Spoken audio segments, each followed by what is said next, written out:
Hey everyone, it's Steph. So here I'm gonna give you my point of view of this heroic Sire Denathrius kill with some commentary, some ideas, some explanation of what's going on.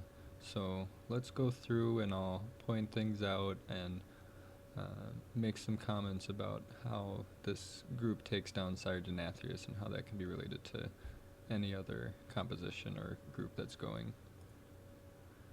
So we see here everyone's pretty tightly clustered. So the way the soaking is going to go is going to be just groups 1 and 3 first, and then all of the other people are going to soak the next two. So you see we have the Night Hunters here, a little bit wonky placement, but it was still a little bit outside of the boss's range. So the ads were taken care of really fast. The Night Hunters were soaked well. You see now everyone's going to get here. A couple of people were missed, but we still got the ads soaked. The boss is taking good damage and the ads are dying really fast. So everyone was soaking the lines, the Night Hunters were taken out, and people weren't so spread out that it made it hard to get to the lines or tricky to kind of soak those Night Hunters. You see pretty much everyone's gonna get hit again, and we're taking down those ads again really fast. You see the boss is already under 80%, so this group is doing a little bit fast damage on the boss while still taking down all the ads really fast. So he's going to be phased. As you can see, he's already at 74%, so he's going to be phased pretty much when Ravage comes up. So this is why that only the first soak was groups 1 and 3, and then everyone was soaking the next 3 soaks because everyone needed to get hit. You see we actually phase him too fast, so all of us that had 3 stacks had to press our abilities right when he disappeared. So you see us 3 Night Fae right there. We had to use our soul shape right away, otherwise we wouldn't have made it because he phased a little bit too fast before the Ravage was over. So you see here we only lost 1 person, and that was from one of the Night Hunters. That was a little bit awkward placement before, but he's up. The ads are dying super fast here, so the Rains are only taking care of the right one, and we're going to be leaving the left ad up just because when he does Hand of Destruction, we don't want those swirls to get right on top of everyone when Hand of Destruction goes out. So the 3 ads are done. We're going back and we're going to take care of this ad now that Hand of Destruction went off.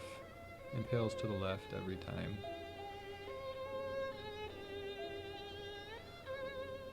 So if you look at boss health, he's already almost at 50%. So he's going to be phasing relatively soon, and we know that he's going to phase the next set of ads that come up. So we're going to be doing the same thing here in this section. So we're going to have the ad that pop up.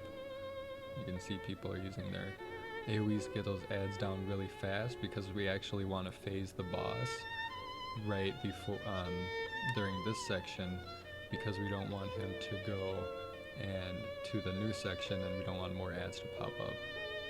So you see we phase him here with the ad still left under half health. And what we're going to be doing, hero right now to get rid of those last 2 ads. And you see people are grouped up a bit closer to the boss, except for that person who got pooped a little bit too much. Because the Shattering Pain hits a bit harder and flings you farther on heroic. So you always need to be positioning yourself. Watch your timer for when Shattering Pain comes up, and know that, alright, it's going to hit you pretty far. You don't want to get hit off the edge.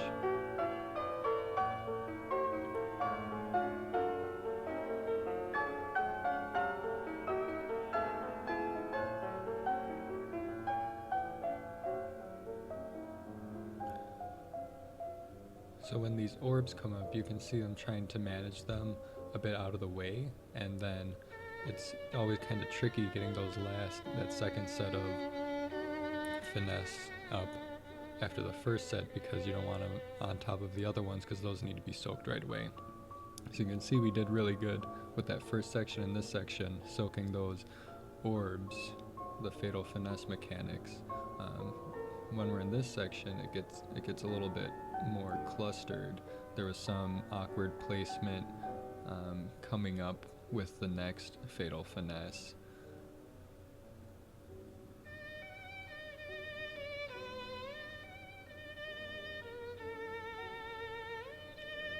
Yeah, the tricky part in phase 3 is getting those Fatal Finesse in the right position in reference to where Sire is, and with the ability for people to soak them right away, because you don't want them to be unsoaked by the